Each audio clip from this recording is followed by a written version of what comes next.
नमस्कार साथियों, एक बार आप सबका फिर से बहुत बहुत स्वागत है आप सभी के अपने YouTube चैनल डियर गुरुजी पर। और दोस्तों, आज के इस वीडियो में आप सभी के लिए एक बहुत ही इंपॉर्टेंट चीज़ लेकर के आया हूँ। वीडियो को अंत तक देखेंगे तो आपके ए से लेकर के जेड तक जितने भी डाउट हैं, यूपी बीएड JEE की जितनी भी डाउट हैं वो आपकी यहाँ पर क्लियर हो जाएंगी। आज मैं यहाँ पर क्या क्या क्लियर करने वाला हूँ। काउंसलिंग के आपके जो तीनों राउंड होते हैं, फर्स्ट काउंसलिंग, सेकंड काउंसलिंग और आप जिसको पूल काउंसलिंग बोलते हैं, एक आपका डायरेक्ट एडमिशन, इन तीनों चीज़ों के बारे में बात करने वाले हैं। और बिल्कुल ऑफिशियल जो रहता है, ऑफिशियल अपडेट के साथ यहाँ पर बात करूँगा। और जो भी ऑफिशियल चीज़ें मैं आपको यहाँ पर बताते हुए चलूँगा, क्या क्या चीज़ें लगेंगी आपकी, कैसे कैसे क्या क्या प्रोसेस होता है। वीडियो देख लेंगे तो आपको पूरा का पूरा जो आपका डाउट है वो यहाँ पर क्लियर हो जाने वाला है। और साथ ही साथ काफ़ी लोग कह रहे थे सर रिजल्ट कब तक आएगा, तो भैया 5 सितंबर ये डेट है। 5 सितंबर तक रिजल्ट जो है आपका आ जाएगा। उसी के 10 से 12 दिन बाद 18 तारीख के आसपास जो है आपका जो काउंसलिंग है वो स्टार्ट हो जाएगा। आंसर की भी देखिए 2 से 3 दिन में आपका जो है आ जाएगा। अगर आप आंसर की उसके पहले देखना चाहते हैं तो मैंने 2-3 वीडियो बना रखे हैं जहाँ पर आपको हूबहू जो क्वेश्चन पेपर में आए थे वो मैंने करवा रखे हैं। तो नीचे डिस्क्रिप्शन बॉक्स में चेक करिएगा, आपको 2-3 वीडियो के लिंक मिल जाएंगे, उसको चेकआउट आप लोग कर सकते हैं। तो चलिए अभी आप लोग का ये जो वीडियो है स्टार्ट करते हैं। बेसिकली यहाँ पर सबसे पहले जानेंगे कि काउंसलिंग किसे करवाना है। तो यहाँ पर साफ साफ लिखा है only candidate who make it to the UP JEE BEd merit list are eligible to participate in counselling. यानी कि आपका रिजल्ट आएगा, आपकी मेरिट उस लायक होगी कि आप उसके अंडर में जा सकते हैं, काउंसलिंग करवा सकते हैं। तो आपको यहाँ पर काउंसलिंग के लिए बुलाया जाएगा। और जब रिजल्ट आएगा तो आपको वहाँ पर जब काउंसलिंग के शेड्यूल आएगा तो वहाँ पर पता चल जाएगा कि आप मेरिट के अंदर में है कि नहीं है। 1 से लेकर इतनी मेरिट बनेगी। मतलब टोटल देखिए 10,000 सीटें होती है गवर्नमेंट की, 2 लाख सीटें होती हैं, 2 लाख के आसपास सीटें होती हैं क्या बोलते हैं प्राइवेट की। तो मतलब अगर आपकी जो रैंक है 2,10,000 से ज़्यादा आ रही है या उससे ज़्यादा आ रही है तो आप ये मान के चलिएगा कि आपका काउंसलिंग जो है नहीं हो सकता है। ठीक है, तो अब हम लोग बात करते हैं भैया काउंसलिंग राउंड के बारे में। तो आपका फर्स्ट काउंसलिंग होगा, सेकंड काउंसलिंग होगा और थर्ड काउंसलिंग होगा। तीनों चीज़ें हम लोग डिटेल में जानेंगे। तो सबसे पहले हम लोग देखते हैं यहाँ पर क्या क्या रिक्वायरमेंट यहाँ पर चीज़ें हैं। जैसे कि यहाँ पर आप सब देख सकते हैं requirement for participant in counselling. तो यहाँ पर पहला पॉइंट दिया गया है, 1 मिनट देखिएगा। चलिए, पहला पॉइंट यहाँ पर दिया गया है कि बैंक अकाउंट डिटेल। थोड़ा सा इसको बड़ा कर दें क्या, देखते हैं भाई कि बड़ा करने का कहीं ऑप्शन है, जूम करने का। ये देखिए जूम करने का ऑप्शन है यहाँ पे एक्चुअली। ठीक है, अभी यहाँ से आपको थोड़ा अच्छे से समझ में आएगा। 1 मिनट रुक जाइए। चलिए, तो यहाँ पर देखिए क्या क्या चीज़ें चाहिए आपके सामने। यहाँ पर पॉइंट अब देखते हुए चलेंगे। तो यहाँ पर सबसे पहले आपको चाहिए बैंक अकाउंट डिटेल। अब ये क्यों चाहिए, this should be in the name of candidate of father and mother. यानी कि ये जो बैंक अकाउंट का डिटेल है वो कैसा होना चाहिए, उस पर आपके पिताजी का या माताजी का नाम होना चाहिए। इन्फॉर्मेशन नीडेड, क्या क्या चाहिए आपको, अकाउंट नंबर चाहिए, IFSC कोड चाहिए, बैंक का नेम चाहिए, ब्रांच चाहिए। इन case the candidate is not allotted a seat, the advance college fee paid in first counselling round and full college fee paid in pool counselling round would be refunded in the account only. अब देखो simple सा मैं आपको फंडा बताता हूँ कि यहाँ पर देखिए जब आप लोग काउंसलिंग कराते हो तो आपकी 2 फीस लगती है। एक आपका काउंसलिंग फ़ी लगता है 750 रुपये, ये काउंसलिंग की फ़ीस होती है। और एक आपका 5,000 रुपये लगता है जिसको बोलते हैं हम लोग एडवांस कॉलेज फ़ी। तो ये जो है आपका काउंसलिंग के टाइम पे लगता है। अगर आपको कोई कॉलेज नहीं मिलता है तो आपको इस बैंक अकाउंट में जो है आपके ये 5,000 रुपये जो है वापस लौट आएगा। ये चीज़ याद रखिएगा, ये 750 रुपये तो वापस नहीं लौटेगा अगर आपको कॉलेज नहीं मिलता है, बट आपका ये 5,000 रुपये वापस मिल जाएगा। इन केस अगर आपको कॉलेज मिल जाता है और आप तब भी एडमिशन नहीं लेते हो तब आपको 1 रुपया वापस नहीं मिलेगा। 1 भी रुपया आपको जो है वापस नहीं मिलने वाला है कि आपको कॉलेज अलाउट हो गया और आप कॉलेज नहीं लेते हो तो आपको 1 रुपया भी वापस नहीं मिलेगा। ये मत सोच के चलिएगा चलो भैया काउंसलिंग करवा लेते हैं, देखते हैं कौन कॉलेज मिलेगा। ये पैसा तभी वापस होगा जब आप कॉलेज आपको अलाउट होता ही नहीं है।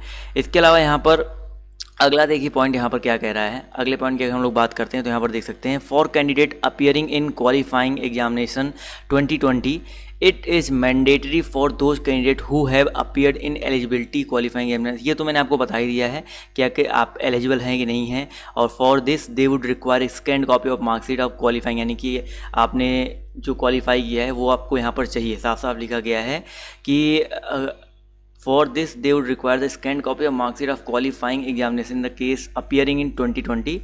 Only original mark sheet will be accepted. No provisional internal mark sheet will be accepted unless it is verified by the principal of the college of registrar of the university। देखिए ये बहुत important point है क्योंकि यहाँ पर देखिए अभी ये पॉइंट यहाँ पर इंपॉर्टेंट किस लिए है, समझिएगा, ये पॉइंट इंपॉर्टेंट किस लिए है, क्योंकि यहाँ पर साफ साफ लिखा गया है कि अगर आप 2020 में अपियरिंग है, यानी कि अगर आपने अभी तक लास्ट ईयर का एग्जामिनेशन नहीं दिया हुआ है और आप बेसिकली आपने एग्ज़ाम क्वालिफाई कर लिया बीएड का, तो वहाँ पर ओरिजिनल मार्कशीट मांगा गया है।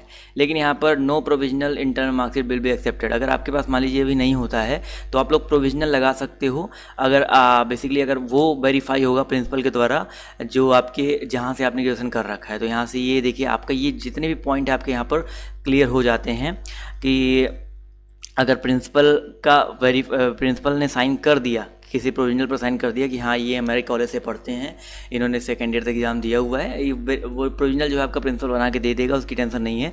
तो अगर आपका मान लीजिए इन केस आपका, जैसे बहुत सारे लोग ऐसे हैं जिनका एग्ज़ाम नहीं हुआ, रिजल्ट नहीं आया है, तो उनके लिए शायद इस बार ये सुविधा की जाएगी कि उनको इसी तरीके से जो है एडमिशन अपना लेना पड़ेगा। तो बिल्कुल अब परेशान ना हो वो लोग। इसके बाद यहाँ पर फर्स्ट राउंड काउंसलिंग में आपको ऑलरेडी बता चुका हूँ। फर्स्ट राउंड काउंसलिंग में क्या क्या होता है ध्यान से देखिएगा।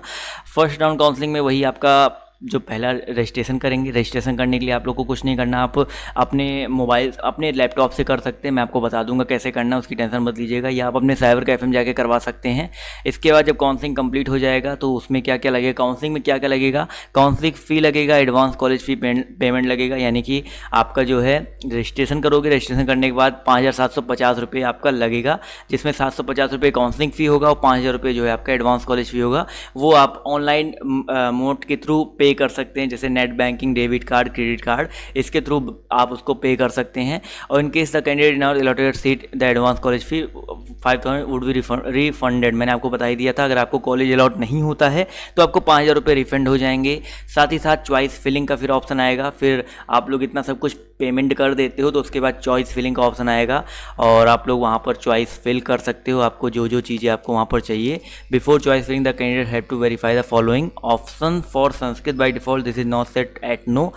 मतलब बेसिकली संस्कृत के लिए नो वहाँ पर डिपेंड, वो कोई दिक्कत मत लीजिएगा, वो आप लोग भर ले जाओगे, उसकी दिक्कत नहीं है, साइबर कैफे वाला भर ही देता है।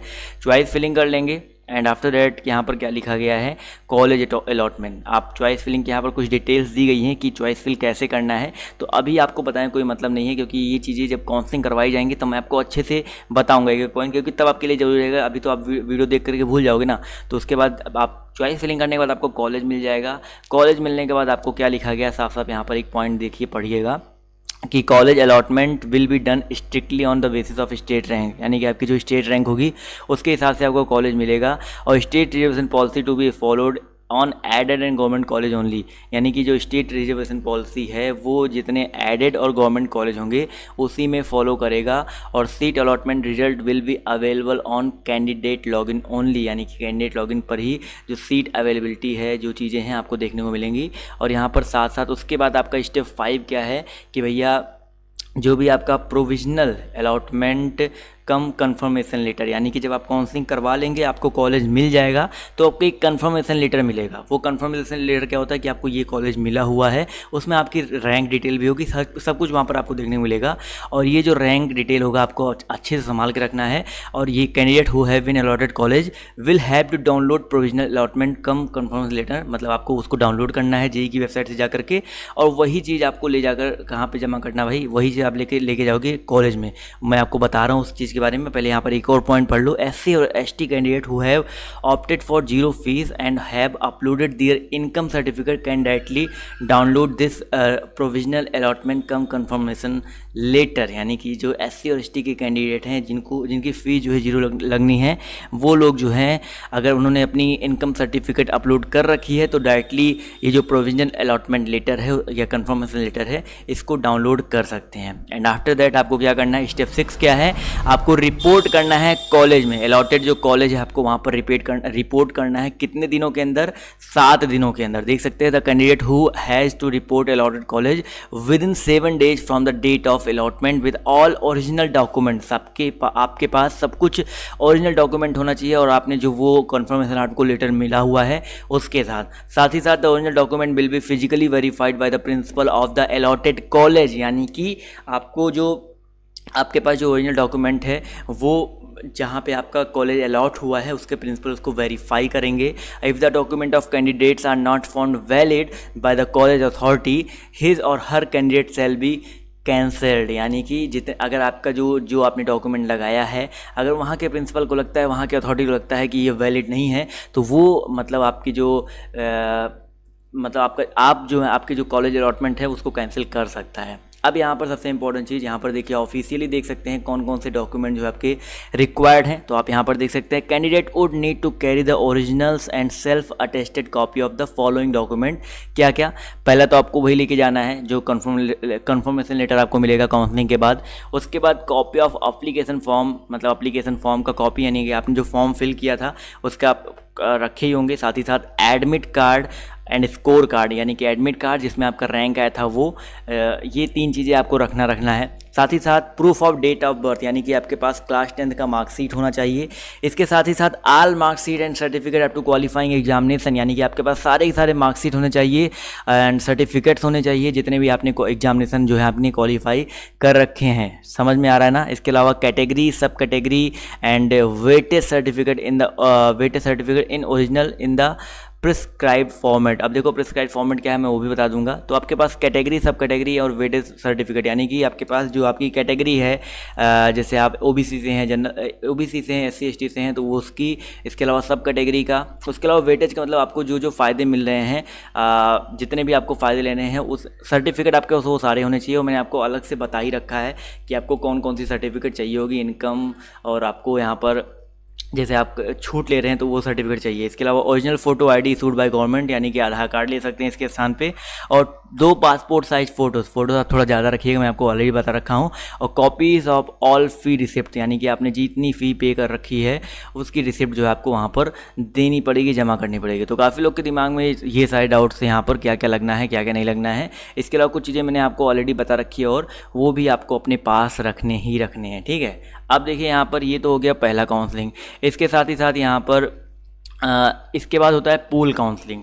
पूल काउंसलिंग क्या होता है? After the first round of counselling is completed the vacant seats in the college are filled by the pool counselling, यानी कि पहला जो काउंसलिंग हो जाता है उसके बाद अगर जो सीटें बच जाती हैं तो वहाँ पर पूल काउंसलिंग होता है। For pool counselling only those candidate are eligible who have not participated in the first round of counselling or those who are rejected or not allotted any college, यानी कि पूल काउंसलिंग कौन कर सकता है? जो पहले वाले में बेसिकली जो है पार्टिसिपेट नहीं कर पाया पहले काउंसलिंग में, कोई कुछ कमी थी या लेट हो गया या कोई रीज़न हो गया, किसी रीज़न से वो जो है पूल पहले रजिस्ट्रेशन में नहीं जा पाया, तो सेकंड में पूल काउंसलिंग में उसको फ़ायदा मिल सकता है, वो जा सकता है।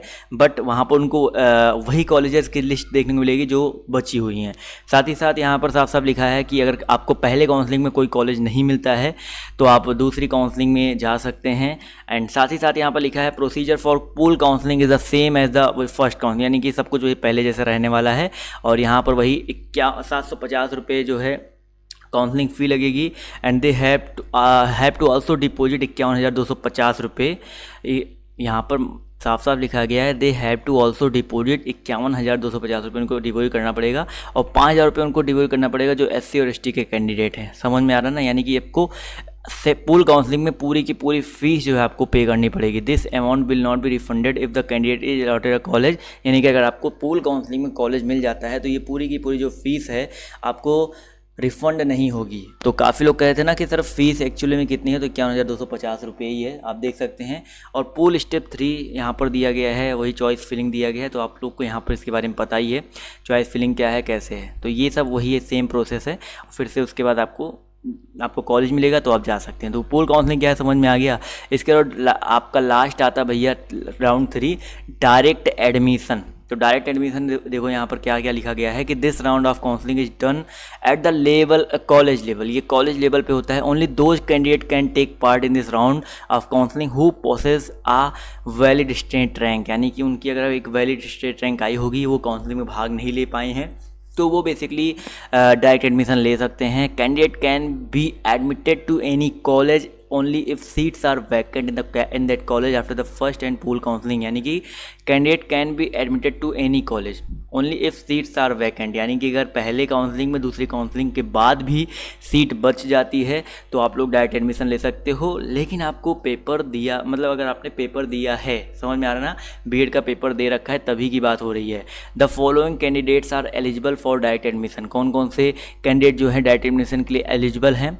Those who have not been admitted to any college in the first counselling, यानी कि पहले काउंसलिंग में आपको कोई कॉलेज नहीं मिला या आपने एडमिशन नहीं लिया, पूल काउंसलिंग में आपके कोई कॉलेज नहीं लिया, आपको एडमिशन नहीं मिला, और those who have not participated in the counselling process, यानी कि आपने काउंसलिंग प्रोसेस में भाग ही नहीं लिया, मतलब आपको लगता है कि आपकी रैंक इतनी ज़्यादा कम है कि आप काउंसलिंग नहीं करवाने जा सकते हो, तो आप थोड़ा वेट करो और राउंड 3 का वेट करो, एक बार वहाँ पे ट्राई कर सकते हो। And the college will verify the candidates detail from Lucknow university website and give direct admission to candidate as per the rules, fee will be deposited at the college level, यानी कि अगर आप लोग डायरेक्ट एडमिशन लेना चाहते हैं तो वो कैंडिडेट ले सकते हैं जिनको लगता है कि उनकी रैंक बहुत ज़्यादा आई हुई है, तो वो सब पहला राउंड और दूसरा राउंड कंप्लीट हो जाए। उसके बाद आपके आसपास कोई प्राइवेट कॉलेज है तो वहाँ पे जाकर के एक बार पता कर लें कि सर कोई सीट बची हो, या आप लोग खुद उनकी वेबसाइट पे, लखनऊ यूनिवर्सिटी की वेबसाइट पे जाके पता कर सकते हो कोई सीट बची हो, तो आप लोग जाकर के वहाँ पे डायरेक्ट एडमिशन ले सकते हो वहाँ के प्रिंसिपल से, वहाँ के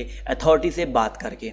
तो ये आई होप जो भी आपके दिमाग में भैया डाउट थे इस वीडियो में मैंने आपके क्लियर कर दिए होंगे। तो यार इतनी मेहनत से ढूंढ ढांड के आपके लिए मैंने वीडियो बनाया है, तो आपका क्या फ़र्ज़ बनता है भैया, वीडियो को शेयर करने का आपका फ़र्ज़ बनता है। तो वीडियो को शेयर करना मत भूलिएगा, क्योंकि बहुत मेहनत से आपके लिए वीडियो जो है आपके यहाँ पर बनाए जाते हैं। तो आपको ये वीडियो आज का कैसा लगा कमेंट करके जो है ज़रूर बताइएगा। इसके अलावा जितने भी आपके डाउट्स हैं, जो भी चीज़ें हैं, मैं आपको यहाँ से जो लखनऊ यूनिवर्सिटी की वेबसाइट है, ऑफिशियल वेबसाइट है, यहाँ से ला करके देता रहता हूँ, कंप्लीट करता रहता हूँ, तो उसकी आप लोग बिल्कुल टेंशन मत लीजिएगा। तो दोस्तों आज के इस वीडियो में सिर्फ इतना ही। अगर आपके अभी भी कोई डाउट बचते हैं तो आप लोग कमेंट करके ज़रूर पूछिएगा, आपके सारे डाउट जो है आपको इस चैनल पर क्लियर किए जाएंगे। तो अभी के लिए बाय बाय, टेक केयर, जय हिंद, जय भारत। मिलते हैं आप सभी से नेक्स्ट वीडियो में।